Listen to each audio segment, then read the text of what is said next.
Welcome back to another tutorial. In this video, we will be making a PvP room in a multiple part series. I hope you enjoy this.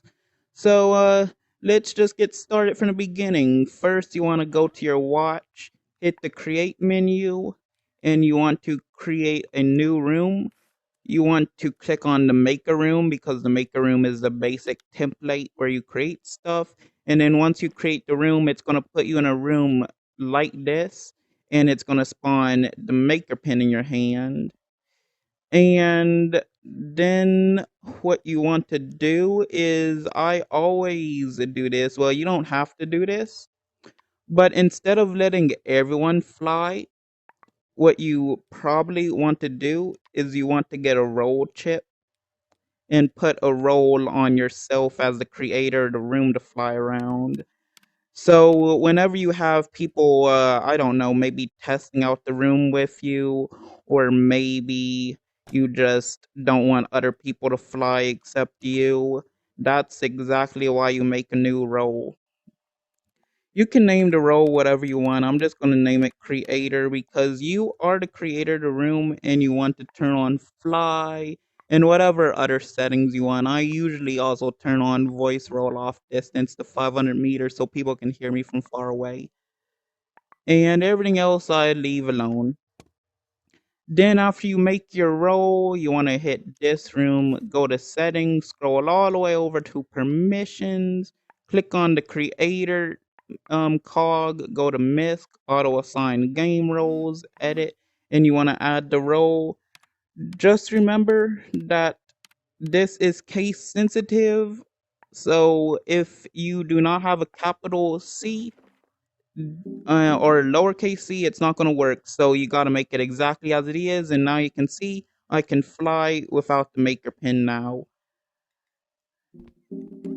And I'm also going to add a player world UI chip. So whenever I join the game, I got the host thing over my head. So people know I am the host. Why is the maker pin not opening? I have no idea. Anyway, oh, I didn't turn on beta content. That's why it's not enabled. I forgot the beta content. So to enable beta content, you want to go to this room, hit on settings, scroll all the way down, and we are going to want to enable beta content. Once you enable it, it's going to save the game. Just go ahead and hit save. And what this does is this will allow you to use the beta content that usually is not, I mean, it is public, but you don't enable hierarchical building, by the way. That will break the room. But yeah, the reason you want to enable beta content is so we can use chips and other stuff that's not completely out of beta yet. So now what we want to do is type in player world UI and it should come up now. As you see, it's in beta. That's this thing at the top.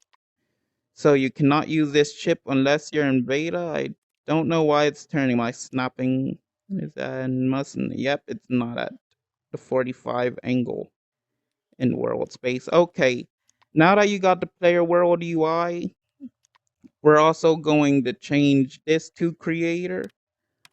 I have a tutorial on this. If you just want to skip past this part, we're just going to name it creator. It's a little bit laggy. Disable all this. Enable this. Make this show up above my head, creator. And I'm just going to pick blue because I like blue. Blue is a great color. And enable when joining for everyone with the creator role. Now when I join the room, creator will appear above my head and people will know I'm the creator. Now that we have the basic stuff settled, let's go ahead and start with the room. So first we're just going to delete this. We're not going to use this yet. You want to use that probably when you're done making the room, but we're going to delete these walls because we're not going to be using this. And what I like to do when we start rooms is drag everything up. That way, if you have to build anything really low to the ground or like I don't know underground, something that is real low, you're not gonna go to the bottom of the map. Well, there's an invisible barrier at the bottom of the map, as you can see, invisible barrier that I'm jumping on right now, and you cannot go past that unless you have the fly permission on, like I do. So you do not want to build too close to the invisible ground. Okay, so now that we have this started, this first video we will be focusing on making the gun handle itself, and we're just gonna place that to the side once we're done making that. So we're just gonna go ahead and type in gun. It should come up. We're going to make sure to spawn the gun handle, and we are going to get a animation chip. Now, as you see, I did this in the wrong order. So when I place this down, my gun handle is going to fall down. So I'm just going to undo the creation of that. You want to place down the animation gizmo first and then the gun handle. That way the gun handle will stay in the air. So you can go ahead and connect it to the animation gizmo. And then you're going to want to configure the animation gizmo to 1. Now it's going to stay in the air and you don't need to worry about it. Now, I will explain a bit more than I do in my regular videos in case you want to do things differently, because there are multiple ways to handle the gun handle. You can either, well, first we're going to configure it, look at some of the settings. You can change two-handed or one-handed if you want. This really doesn't matter. You can change the ammo. That also doesn't matter. I'm going to make it 999 just for this tutorial. Continuous fire, you can have that on. Rate of fire, here you go. Here's where you can change it. You can either have it where people on VR can't reload it, or you can have it where people on VR can reload it. So you probably want to have this on. But later I'll show you how to make an automatic reload for the people on VR if you in screen mode if you don't want people to reload it by grabbing it. Here's your aim down sight options. You can disable the crosshairs with one. You got auto aim. You want to enable this so people cannot see this unless components are visible, which are never visible for people who join the game. You can disable or enable the highlight beacon if you want. I like to disable it. Just makes it look better when you're going to pick it up off the ground. Now, what we are going to do is we are going to get a gun from the invention store. We can make our own gun, but that would definitely take a while. And I am just making a tutorial. So we're just going to grab a simple M1911. Now, when you spawn it in, some of these guns will already have like a paintball gun with a clamp connected to it. When you spawn it in, just go ahead and select the gun and delete everything else. That way the gun will just float in the air if it's environmental, hopefully. I mean, remember, you're trying to save space, and we're just going to try to straighten it out as much as we can. It may take a bit to straighten it out. You might want to change your rotate to off so you can do a little bit of this. And then after you straighten it out, we're just going to line this right up to the gun handle. Some people like to make the gun handle smaller. I honestly don't mind the gun handle being like this because remember, people aren't going to be able to see the gun handle, so it's not like it really matters if it's big or small. I mean, yeah, it's better to look at when you're creating stuff if it's small, I guess, but it's definitely better this way because it's easier to edit. And now that we have that, we are going to get a clamp gizmo so we can clamp these together. So whenever we grab the gun handle, it's also going to grab the pistol at the same time. Go ahead and put on grip again. Grid snapping. Then we're going to connect the gun handle to this and make sure you got your pistol highlighted and connect your pistol to the top. Now, whenever we grab the gun handle, we're grabbing the pistol. Also, another thing, since this is connected to the top of the clamp, make sure that this isn't grabbable. This is okay, yeah. Make sure that the gun handle is the only thing that's grabbable. Doesn't change anything, but it's a lot better. And then we're just going to make sure that this is decorational, the gun, so we're saving space. We always want the things to be decorational to save space. Now that we have that, we're going to get the projectile launcher. So go to the circuits tab over here. Just scroll over. It is alphabetically ordered. So just scroll to the P section and the projectile launcher will be right here. Now, if you want this to line up exactly with the gun sights, you can do that. Obviously, it'll take a while, so I'm just going to get it as close as I can to the gun sights, and then I'm just going to leave it there. Now, the gun shoots right in the center, somewhere above the two side dots. You see this one on the left and this one on the right. So you probably want to make sure that the projectile launcher is a little bit higher than that. So it looks kind of like that so the gun can actually shoot, because if it's too low, the gun will just shoot the pistol and it won't go anywhere.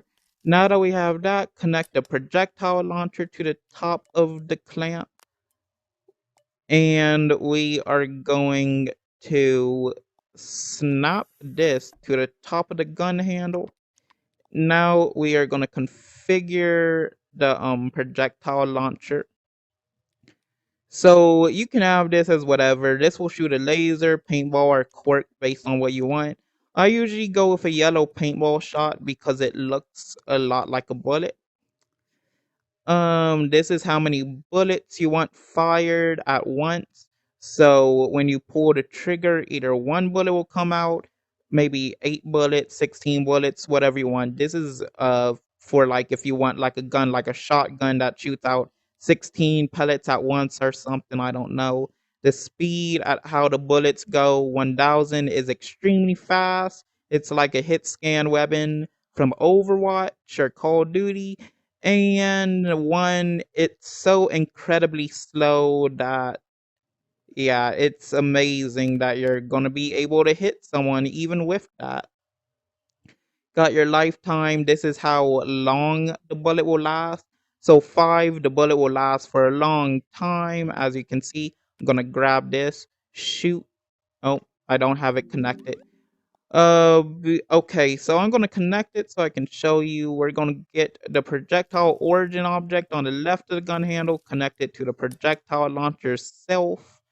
Get the on gun fire with the gun handle, connect it to the fire direction, and connect the direction of the projectile launcher to the firing direction of the gun handle. Now you'll be able to fire your gun.